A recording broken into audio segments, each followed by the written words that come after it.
couple of days after the inauguration of President Donald Trump, we're here at the Royal Elcano Institute to speak about the future of American trade, economic, and international relations policy with one leading expert in the field, Manuel Muñiz. He's director of the Transatlantic Relations Program of the Center of International Relations at Harvard's Kennedy School of International Affairs. And the first question is really, well, welcome to the Elcano. Thank you. And the first question is, since you just arrived from the US, can you give us a sense of the perception? Is Trump going to be a president that behaves like the candidate? Is he going to be much more, balanced, controlled by the checks and balances in the system? What's your take on that? Well, I wish I had a definitive answer. I think everybody's asking this question. How is it is clear to everybody now that he's going to behave himself individually very much like the candidate. We're just discussing this before. I think we're going to be on a permanent campaign for the next 4 years. That is the sort of man he is, and that is the sort of life that he's run, also in business and in other places. And you just have to look at what he did at the CIA, right in front of the walls with the stars of all of the fallen of the agency. And he gave it was basically a press conference with a campaign style. He used it to attack the media, to attack his opponents, in one of the most symbolic and emblematic places. So he's going to be using the bully pulpit and the office to continually campaign.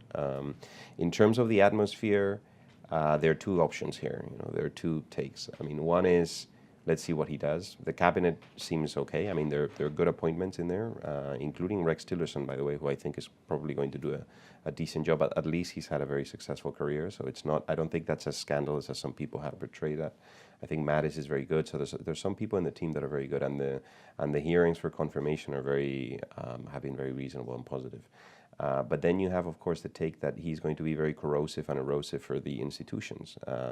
And his first fight is going to be with the media, it seems, and he's picked it, and we've seen this in the last few days. So the big question is, how are the checks and balances going to work? Not just institutionally, the various institutions, but also within his own cabinet and government, because it's now almost evident that the cabinet is going to be much more reasonable than the actual president leading the cabinet. There was an interview that was given by Obama where he said, what was your most important advice to Trump? And he said, this is a job that you can't do alone. So, which is a very subtle way of saying you have to listen to the people around you. Now, whether he's going to listen or not, we just don't know. But there's going to be this tension between this broader narrative of erosion of the checks and balances and some very worrying dynamics and constant campaigning and, very much in sort of like a Berlusconi style, just a constant fight. And then I think the reasonableness and the technocratic nature and quality nature of the cabinet and other institutions within the American system. And nobody knows how that's going to play out, but the tension is going to be there, and it's there from the beginning. Well, it's clear that it's very difficult to make forecasts, as you've explained. But some people are talking about the end of the liberal economic geopolitical order. Let's start with the geopolitics. What do you think is going to happen? Is this going to go very fast? We're going to need some time to adapt. Yeah. So I fall on the camp of the optimist regarding the U.S. I think the U.S. has many checks and balances, and I think he's going to be quite constrained domestically with what he can do. It's going to take a very long time to change, for example, the composition of the Supreme Court. I think, there are going to be checks and balances with Congress and with other institutions, with the states, and, even, the judiciary and others. Internationally, I think it's much more worrying because he has a much greater margin of maneuver. It's now evident that he's going to reopen negotiations about NAFTA. I don't think TPP is going to go anywhere. I don't think TTIP has many chances of being passed, at least not in its current form. So regarding trade, he clearly has the margin of maneuver to reopen some of the issues there. In geopolitical terms, I think the Iran deal is something that we have to look very closely at because he has expressed great opposition to this. And so he might also reopen that. The broader trend, though, and what I think is much more worrying, and what I've come here to talk to you guys about, is what happens when you connect all of the dots, not just Trump, but then you connect the far right and also the far left in Europe. All of these anti-establishment parties that are popping up, you connect these trends that have driven very much Brexit, and there's data now that connects some of these events. particularly if you look at the erosion of the middle class in some of these places, and then you actually connect the dots of who's voting for some of these options. So it's the systemic or the structural process that is much more worrying to me, because and Trump might be one of the most significant things or events in that process, but it's an ongoing process. So what happens if you get a far-right government in the Netherlands? What happens if you get a much strengthened alternative for Germany in Germany? Let alone what happens if Marine Le Pen wins in France, which would be, I think, that is really the trump card for the entire architecture, because that would be hitting it, I think, in its weakest point, which is the EU project, right?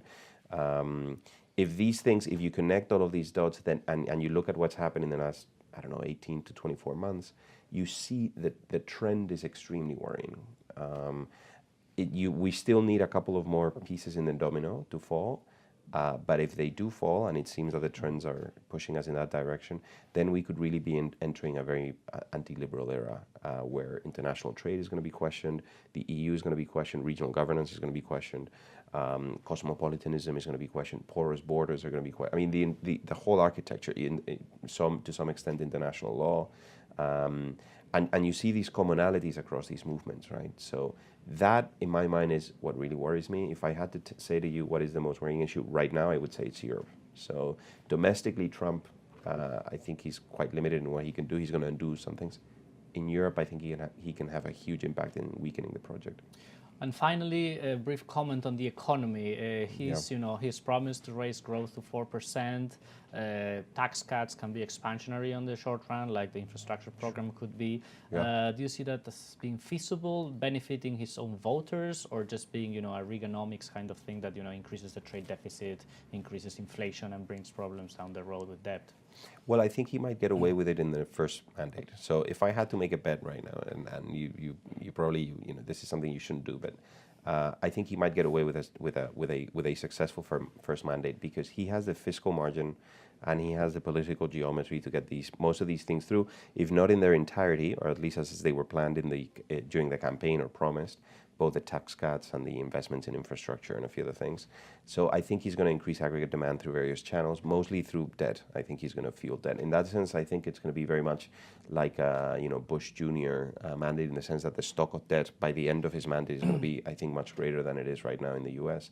But that might generate the feeling of growth. I think we're going to see probably interest rates hikes in the U.S., probably employment going up in various areas and things like that. Now, how sustainable that is and the extent to what that addresses the real underlying issues, which are not precisely creating jobs in low-value sectors like construction and others through debt, but rather what do we do? In my mind, it's not so much about trade and the export of jobs, but what do you do with automation and the redundancy of jobs, and what do we do with skill-biased technological change and inequality? I mean, these are much more structural issues that you do not resolve just through these sorts of investments. Even if he was successful in his policy of bringing back industrial production to the U.S., I don't think that's going to provide jobs in the long run. If you look at the U.S. has been reindustrializing in the last few years. I mean, if you look at